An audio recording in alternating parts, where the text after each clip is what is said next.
With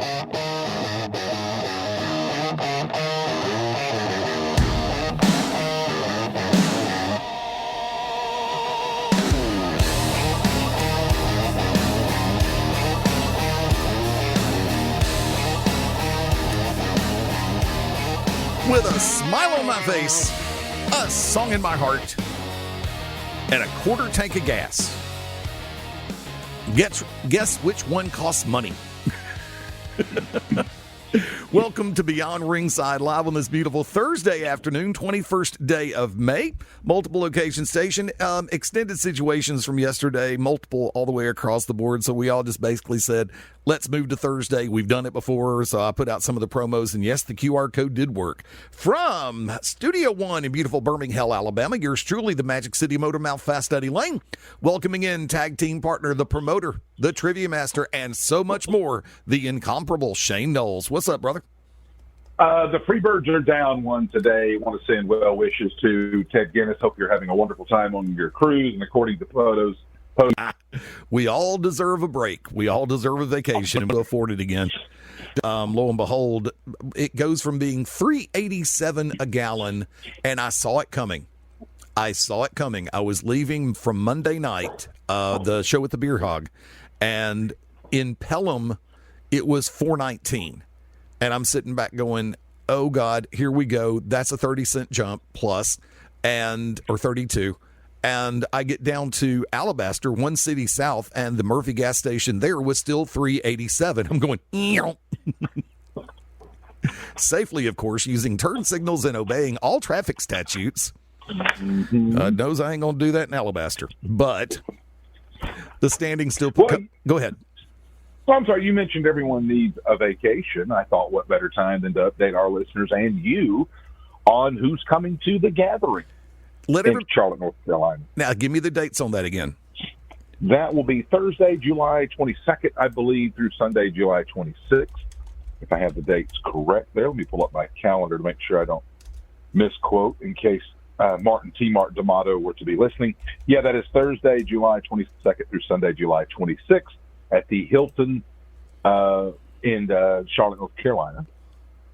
So you've heard probably me expound on a couple of names throughout the last couple of months. Just in this last week, this has been added to the gathering on top of the 65 talents that you probably already heard or seen. Rick and Scott Steiner, WWE Hall of Famers. Marcus Buff Bagwell, who will be available for a photo op with former WCW Tag Team Champion partner Scott Norton. Danny Davis added this week. And no, for people in my and Eddie's neck of the woods, we're not talking about the nightmare Danny Davis from Continental. We're talking about Danny Davis, the former World Wrestling Federation official turned wrestler with the Hart Foundation. Also, Mark Marrow / Johnny B. Bad added this week. Also, Christy Hemme added this week. What? Her and Maria? Are you kidding me? And then top it all off this morning, first time ever, the Killer Bees. Jumping Jim Brunzell and B. Brian Blair will be at the gathering, and also a photo op available for the first time ever. Former AWA Tag Team Champions, the High Flyers, Jim Brunzell and Greg Gagne. It continues to get bigger. We're still 2 months away. I'm shocked. As someone that has attended every incarnation of this event outside of two since the year 2010, this is the largest lineup ever. We are over 70 talent, and to my knowledge, about 40 to 45 of those are first-timers. Yep. And just when you think we'd run out of people to call first-timers up there. God. I mean, the Killer Bees, Christy Hemme, the Steiner brothers, goodness, I booked the Steiner brothers there a decade ago, but that's the first time they'll be back. They weren't Hall of Famers then. Nope. They didn't have that moniker. But Mark Marrow, and I will say this about Mark Marrow, one of the 5 or 6 nicest wrestlers I've ever met in my life. A genuine good dude, and he's worth a follow on social media for what he does with young children and high school students in this country. There are a lot of things going on, and of course, for those in my home market of Birmingham, don't forget Iron City Comic-Con coming up on May 30 and 31st. Actually going to try to make it down for the 31st. I'm working on everything as far as the timeline goes. It's been absolute chaos up this way. I've got to go ahead and throw this one out. The Stallions are finally at 500 with the win this past weekend. I unfortunately was not able to make it to the game. I bought my ticket Friday, and I opted to go ahead and go with the traditional seat. It was like 30-something after fees. And unfortunately, something that I ate on Saturday evening decided to go ahead and turn. That's about as far as I'm going to take it, considering the fact my next statement is going to be, my internal system said it would be a good idea for you not to be in public right now. Because let's just leave it at that. So, unfortunately, yes, I didn't ask for a refund. It was only like $30 because, like I said, support the team all the way across the board. I really wanted to be there because, you know me, I'd have been shouting at the top of my lungs. But Stallions, hey, they've managed to turn the corner, the playoff and depending on exactly whose power chart you look at, the Stallions are either at number 4 or number 5. So I will take that. One more win and one team above us losing, we are in the title hunt. So I'm really looking forward to that all coming together. Stallions, of course, back on the field this weekend. I'll give everybody that a little bit later. Of course, we all know that Double or Nothing coming up this Sunday. Want to go ahead and throw this one out. I made a comment on social media on AEW's account tagging Dave and Buster's when All Elite Wrestling posted the fact that Dave & Buster's nationwide is supposed to be showing Double or Nothing. I went ahead and tagged Dave & Buster's as well as AEW to let them know that the location in Birmingham, Alabama has been telling me they're not showing it. Dave & Buster's corporate got back with me and showed me an event page that they had set up and confirmed that Dave & Buster's in Birmingham at River Chase Galleria will be showing Double or Nothing. Nice. Yes. So I will tell you this. I will be at Dave & Buster's this coming Sunday for Double or Nothing. And if it does not get shown, oh, yeah, short fat man going to have a field day with this crap. Not necessarily live on air because I don't think they have an internet connection strong enough to support the show. But you know me, hey, if the situation works out, oh, hell yeah, I'll be more than happy to broadcast live from there. We'll turn it into a damn party.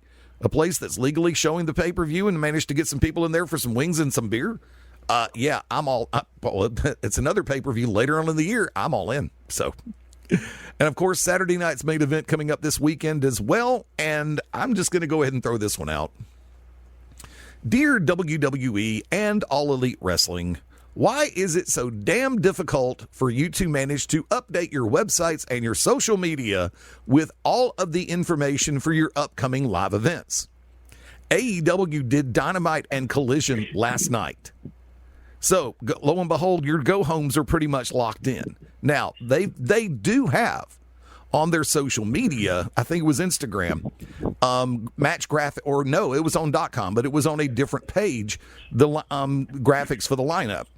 WWE has still yet to post an event page for Saturday night's main event this weekend. I'm still trying to figure that one out.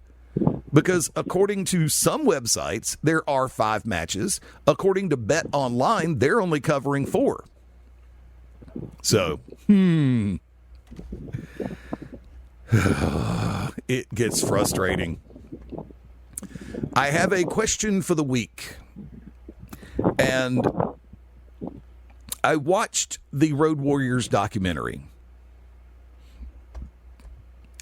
There was a whole lot left out. And it reminded me again how much I absolutely hated when certain facets of real life are brought into play in the realm of pro wrestling. Case point scenario, the unfortunates with Mike Hegstrand, Road Warrior Hawk, and the way they turned all that into a storyline. And yes, Drosh pushed Hawk. So we'll leave that alone. From that vantage point, there was a phrase, and still is to a great degree, that has been recognized as one of the highest forms of damn what a reaction. It's normally called the Road Warrior pop. Music hits, crowd goes ape nuts. Lo and behold, here comes Hawk and Animal, and it gets even louder. There is no roof left, therefore Road Warrior pop. But the music itself did have a little bit to do with it when they finally were able to use Iron Man by Black Sabbath. Shane, I will put this one to you, and I'm going to go, I'll throw it to everybody. At Beyond Ringside on Twix, Facebook.com/Beyond Ringside, Facebook.com/Beyond Ringside Live. It is technically a two-parter. Diving straight in, ain't I? One, as far as commercial released music, as in top 40 rock, pop, country, hip-hop, all of the above, classical, whatever. What has been your favorite piece of traditional music that has been used? And if there is a discernible difference, what has been the most recognizable homegrown piece of music that has stuck with you and qualifies as a favorite? Shane? So you mean like as we've used for a wrestler's entrance theme or signature tune? Yeah. So to speak? Yeah, whether it be a traditional commercial release like all of the above, like you yourself, you use Everlong by the Foo Fighters. When it comes to radio, I used to use, or when it comes to me being commissioner or something like that, I use Right Here, Right Now by Fatboy Slim. Or for radio, I used to use Spirit of Radio. Those days have now changed. And, of course, you had for years like WWE, World Wrestling Federation, Jim Johnston writing so many things. It's like, I'll go and answer part of that.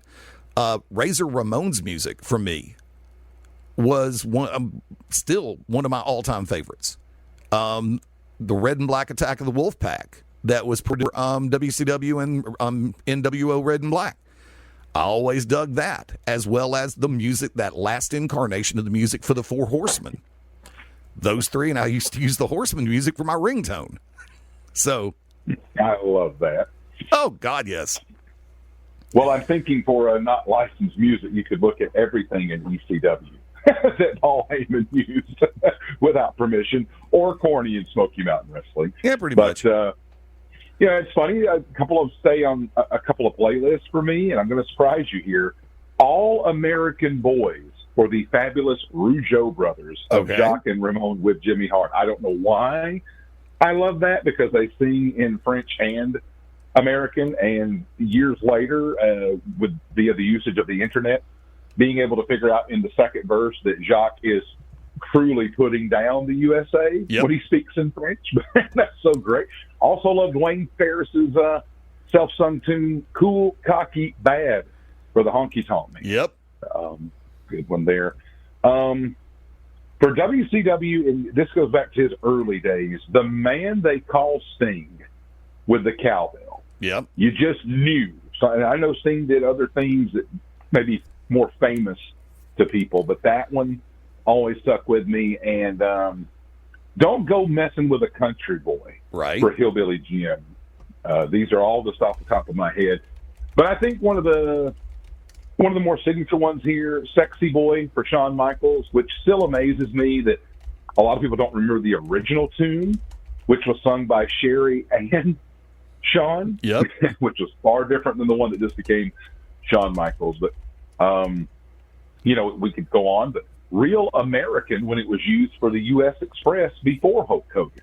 My favorite Hulk Hogan theme is not Real American. It's not American made from WCW. It's not even Eye of the Tiger. I loved when he used the instrumental version. It was the theme for Hulk Hogan's Rock and Wrestling cartoon show at the time, too. The instrumental version of Ravishing by one Bonnie Tyler. Nice. Loved that thing. See, some that have popped into my head over the last few minutes, and I'd already had a list that I'd been working on, but these actually jump higher than some of the ones I was getting ready to mention. Of course, I would be very remiss if I did not acknowledge and appreciate George Thorogood's Bad to the Bone for the Southern legend Bullet Bob Armstrong. That music hits, crowd goes nuts. He comes out, juke jive dancing around, and the crowd is just, they're all in it with him. I mean, and that's one of the things that I've always appreciated, the fact that even when Bob flipped from heel to face and started coming out, still using the mask, And oops, did I just spoil something there? Kayfabe, Eddie, come on. But lo and behold, whether he was under the mask or not, which primarily in later years, yes, he was under the mask, period, as the Bullet or Bullet Bob Armstrong. Horribly kept secret there, kids. Almost as bad as the James Boys. Frank and Jesse. Looked a lot like the Midnight Rider. The Yellow Dog, Mr. America. Yeah, buddy. But like I said, Bullet Bob Armstrong and Bad to the Bone. The Universal Heartthrob, Austin Idol with Joan Jett and the Blackhearts, Do You Wanna Touch? That song always got Boutwell Auditorium rocking. Who used Everybody Wants You by Billy Squier? Was that the Fabulous Ones? I remember Hot Stuff International using that, especially for Steiner and Sting in the UWF. But I think it was Hot Stuff Eddie Gilbert. Great piece of music. I love it. Billy Squier is still very much underrated to this day. The Boy from New York City for Jimmy Diamond. Yep. Manhattan Transfer. Sorry, I'm resisting the urge to break off into that chorus. Ooh, ah, boom, boom. Well, and we're talking pops here. I mean, ELO. I don't have to tell you as a big ELO, Electric Light Orchestra, Jeff Lynne fan, but the theme for the Rock and Roll Express. Rock and Roll is King. Used by ELO. Yep. Also want to do this one out. And I would say this, even if he were not friends of both of ours, there is a remake by a band called Sever Your Ties for Don't Fear the Reaper, used by the King of the South, Ace Haven. Powerhouse pop rock. Okay, some people will dispute the word pop in there, but it ain't Disturbed, it ain't Nine Inch Nails, it's powerhouse pop rock in my opinion. It's not punk either, though. Sorry, trust me, I understand the conceptual differences there. And one other one I want to throw out right off the top that just hit me a few minutes ago is like, dude, how did you forget this one?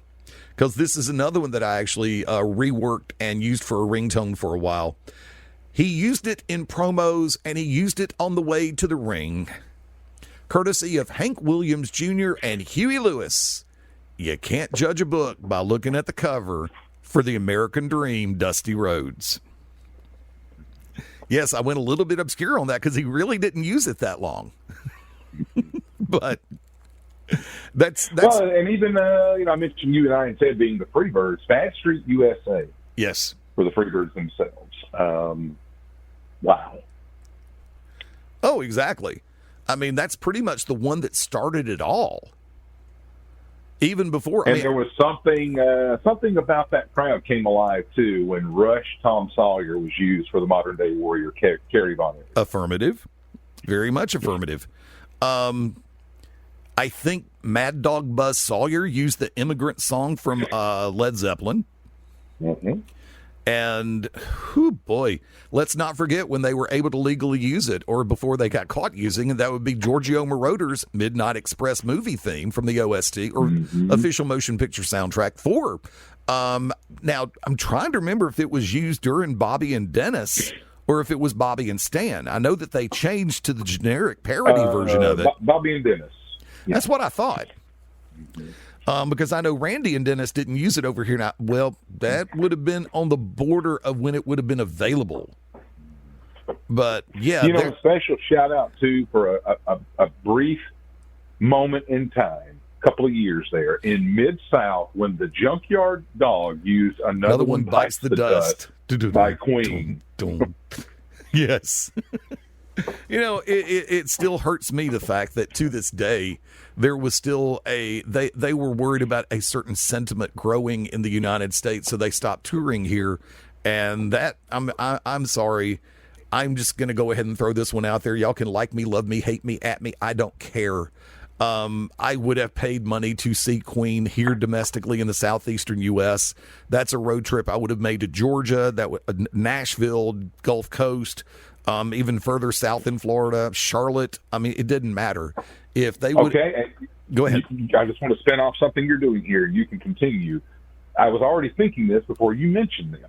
I was going to spin off, too, real quick and say, give me your top 5 artists or bands that you would love to see and you never got the opportunity to because they've either stopped, passed away, or both. Queen is on yours. It would be 4 more.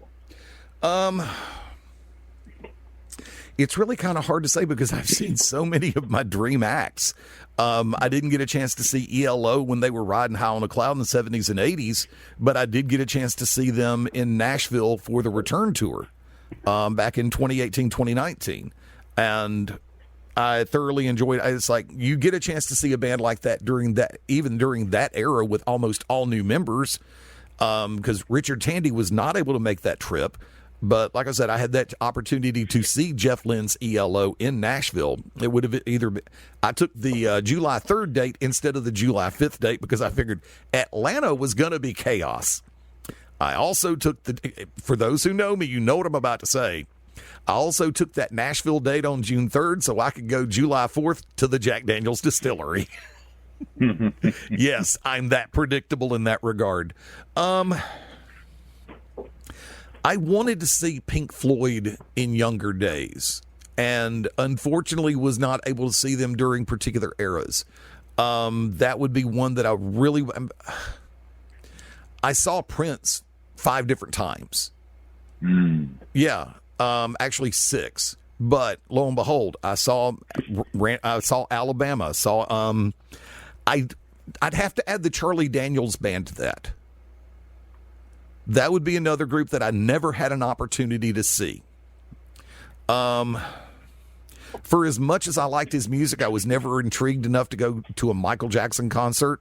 And the part that the other side of that coin is the fact that Michael never came to Birmingham other than to rehearse for a world tour.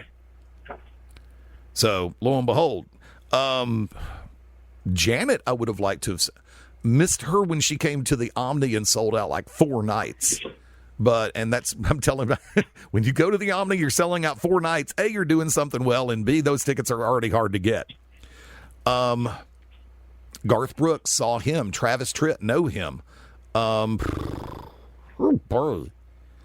have to go back and do some serious thinking on that one because I'm not going to throw out the Beatles. I'm not going to throw out Elton John. I like some of the Beatles stuff. Would I actually pay to go see them in any era? Probably not. For me, among the top 5, it would be Michael Jackson. When he was getting ready to do the This Is It tour in 2008, and dates had started trickling out, and Atlanta was on the calendar, which he had not been to Atlanta since the Omni in '94, I was prepared to go to that. He would be on there. I don't care if it's 1955, 56, or 1973, 74. I would like to see the King Elvis Presley in concert for the experience as well. Elvis and Michael. This one, they just stopped. I mean, no one has passed away, thankfully, but I always lament the fact I never got to see REM in concert. Always a big fan of them. As well, and then probably 4, Johnny Cash would be nice. I was fortunate enough to see Jerry Lee Lewis in concert. Let's see, would be on there. But number 5 would probably be Led Zeppelin at the peak of their powers. One that was a bucket list item for me at a younger age, and when I had a chance to see B.B. King at New Orleans Jazz and Heritage Festival. I had no problem standing in ankle-deep mud for this. I've told this story before about B.B. King. When the day rolled around and he was supposed to be flying in, well, his plane was put into a holding pattern above the New Orleans airport. So we've got the word. It's like, Mr. King's going to be running late. We're going to get him here as soon as we can. As soon as weather clears, we'll have this plane on the ground. And the word had already been trickling around. It's like New Orleans PD had already been set up. They were going to give him the motorcade to get him from the airport to the fairgrounds ASAP. And lo and behold, the word started trickling. Apparently phone calls were made because, once again, we're talking 92 here. So not everybody there was not Twitter yet, kids. Not by a mile. But you put the world in perspective, and the word got out. Phone call just received. His plane's on the ground. They've got him in the motorcade. He's on the way. Crowd erupts. I mean, and I'm like 4 people because it's standing situation. Almost festival. Plain and simple. There are no chairs because you're not going to put chairs in that muck. There are some places that mud is not supposed to go unless you pay a cover charge. But when you could see New Orleans, you could hear the sirens, and it's like, is that them? And NOLA PD pulled up, limousine, all of the above. BB got out of the car. They brought his case to him. He walked up on stage, plugged in, quick sound check, made sure everything was in tune, turned around, said, sorry, I'm late. Let's party. And him and the band went straight on in. And I'm sitting back, somebody upstairs like me, and the clouds parted. When he started playing, the clouds parted for a little while. After about 30 minutes after he was finished, and thanked everybody for being patient, thanked everybody for staying. I really hope y'all had a good time. Y'all have a great rest of the weekend. He turned around, left. About 30 minutes later, here come the clouds, and it started raining again. So on that, honorable mention on there for me would be the Beach Boys and Jim Croce. Saw the Beach Boys back when the Birmingham Barons were playing full-time at Rickwood Field. And that's another one because I think we lost that night, but the crowd stayed because, of course, it's the damn Beach Boys. They brought out a flatbed trailer with all the full gear on it. And you got the PA system going with what a Michael Jackson song that I can't remember the exact song at this moment, but it's like I'm going, well, it's the Beach Boys. Even if they're playing through the house PA system, it's going to be okay. What can you say? Most of their stuff was AM radio anyway. And then all of a sudden, it flipped. And Heart of Rock and Roll by Huey Lewis and the News was the first thing playing on the coming out of the tractor trailer and the wall of sound setup. And I'm going, oh shit, this is going to be good. Then they come riding out. I believe it was Don Drennan Jeep. And each of the guys were on the back of a Jeep, going around the infield, waving to everybody. I'm crossed home, went toward first, then went out to closer to center field where the flatbed was laid out. I climbed up, started playing, broke into it, went for about an hour, and a good time was had by all. So that was I can't remember the exact year. I'm sorry. I can probably get with my friends at the Barons if any of them are still there and find out that exact date. Rickwood Field has been utilized for everything from concerts to pro wrestling shows, and I wouldn't mind getting a wrestling show back there.